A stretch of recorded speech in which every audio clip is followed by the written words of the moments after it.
everyone, Kelly here, and I just wanted to share with you some of the possibilities of things I'm going to read in October. I don't really want to call this a TBR video because I know I'm not going to accomplish all these. I have like a huge stack of books, but I am just so excited that it is officially fall, that it's finally getting cooler out, the leaves are changing where I live, and so I've just pulled out like all of the reads that have that kind of vibe for me, all of the kind of spooky things, gothic stuff that just like really makes me think of fall, and I'm really excited to read a lot of these books. I won't get to all of them, but I do like to have choices, so I just kind of want to show you basically my collection of more like spooky fall type books. So maybe it'll give you inspiration, but then also these will be things that I will possibly be reading. I have about like 25 books here, so I know I can't read all of those, but I will probably get a good helping of these done. And I've separated them into categories so that it would just be a little easier to get through. So my first category is kind of creepy middle grade books, because that is a genre that I really enjoy. And I'll also tell if any of these are specifically like buddy reads or group reads, things like that. So the first one is a group read. This is Verdigris Deep by Frances Hardinge.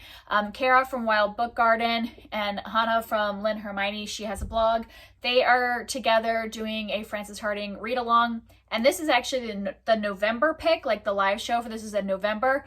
But I found out that I need a little more time to read the books because I was late for the first one and didn't get it done in time. And I was like halfway through the book by the time the live show came.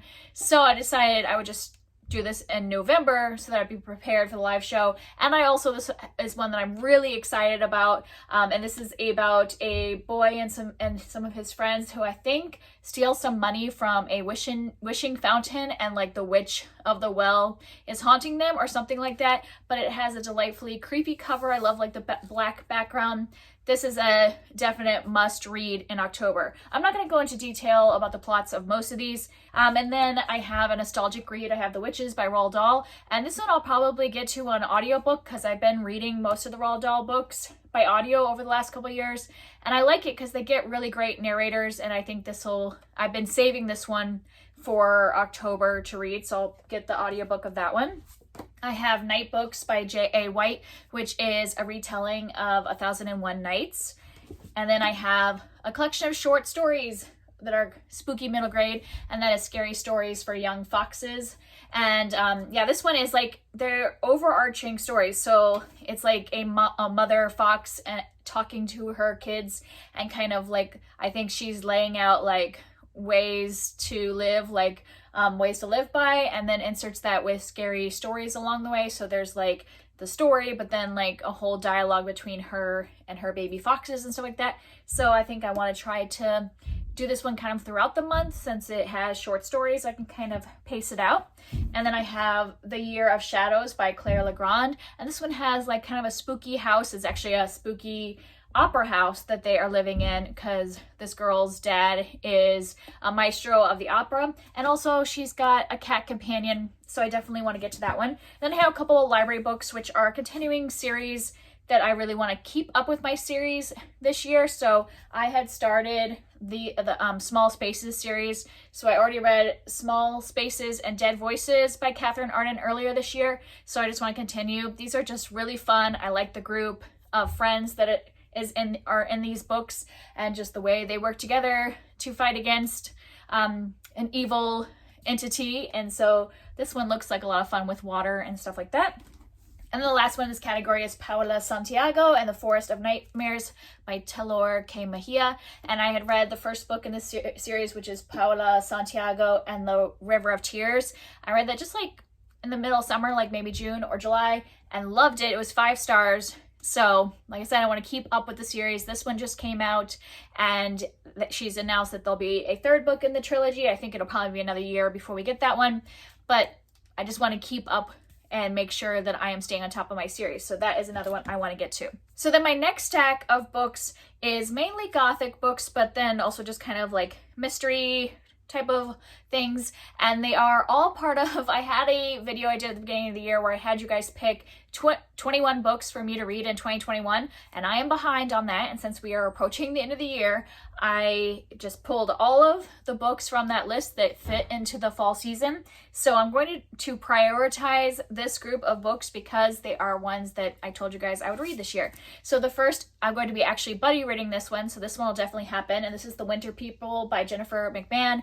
I've loved everything that I've read by Jennifer Mcmahon so far, and this is one of her more popular books, so I'm definitely excited to read this, and I am going to be buddy reading this one with Amanda from the Curly Reader, so this is a definite going to happen.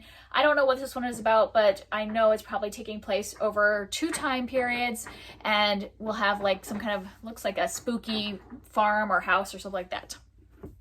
And then I have The Forgotten Garden by Kate Morton. I have read one Kate Morton book, and I've just heard good things about her books in general, and this one just has that kind of like gothic vibe looking to it. So I'm hoping that it'll have those vibes when I start reading it. And this is another one that I think is taking place over 2 timelines, following different women over those timelines, and some kind of mystery. I don't necessarily look into these in great detail. And then I have Black Rabbit Hall by Eve Chase.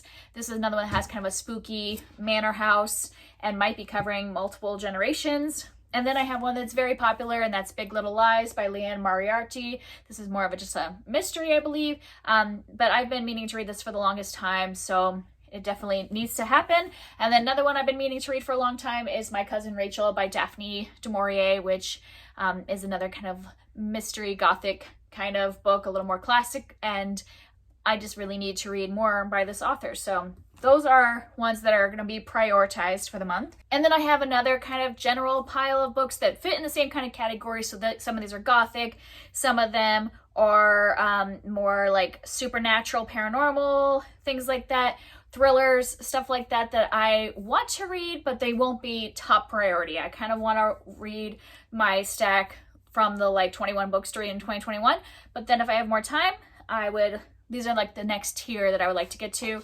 I have We Have Always Lived in the Castle by Shirley Jackson. I've read some short stories by Shirley Jackson, and I just really want to get around to this one. And then I have a indie author. I have Phased by Victoria Tekken, and she had given me this copy for review at the beginning of this year, and I'm just like ashamed that I haven't read it yet. But also, it fits in with the vibes because it's a werewolf story, so I definitely want to be trying to put that on my list to read.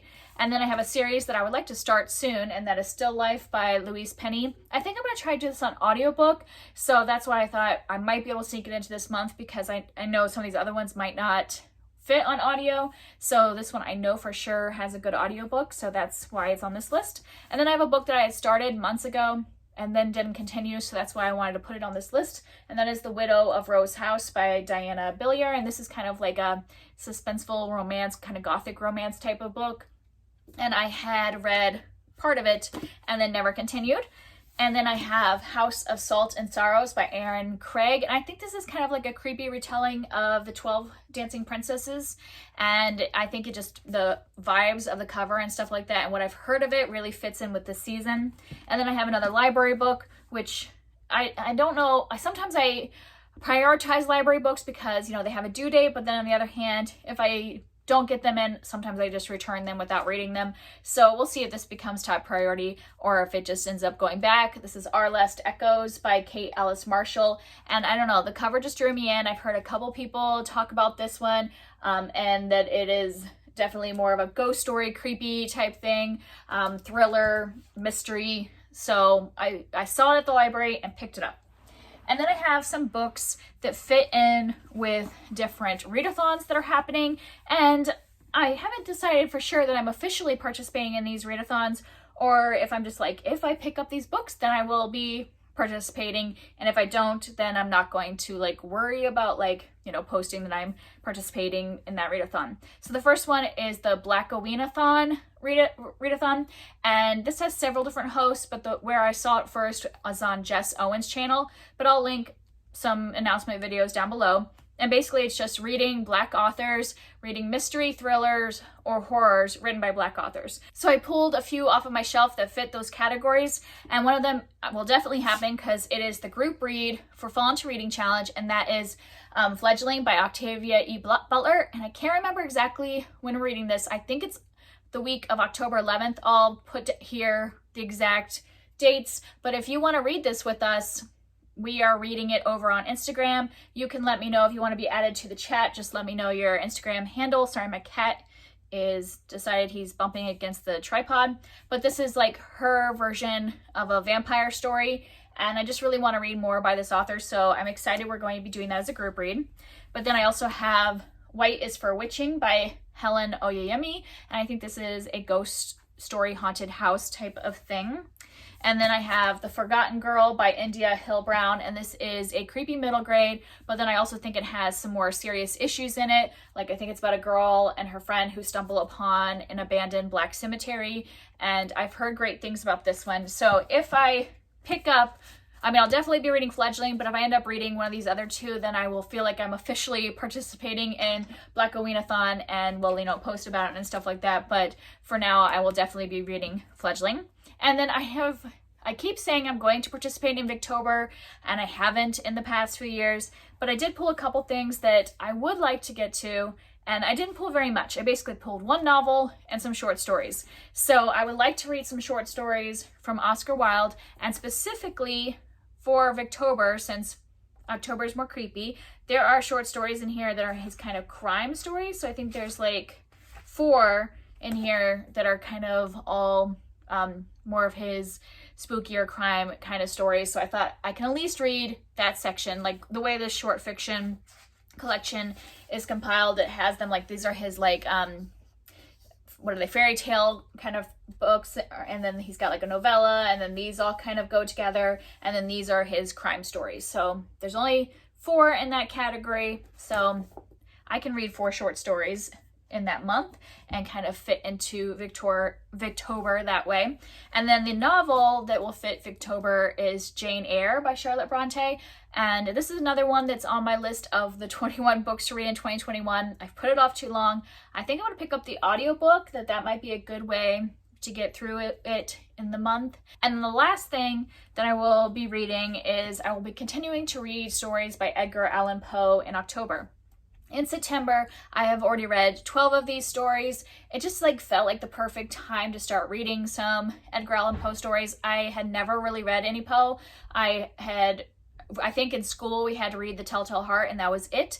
And so I was just really interested to try out some of his books, and I have been enjoying it.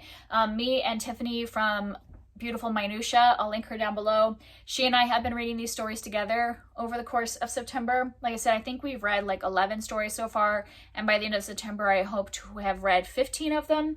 And then my plan is to read another 15 in October. And if I keep reading 15 a month, I should have this done in like 5 months.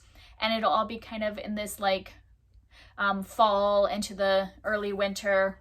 And if I get to winter and I decide that I'm not in the mood for this anymore, then I can finish the whole compilation next fall, but I will at least get a good chunk of these stories done, and I'm really enjoying them so far, and like the creepy little macabre stories that are in there. So that's it. Those are all my possibilities for the month of October. What are the kind of things you like to read? If you're not into horror, are you still into like thrillers or mysteries or gothic stories? Like what kind of things do you like to read as the leaves start changing and this season is upon us? Let me know down below, and I'll see you next time. Bye.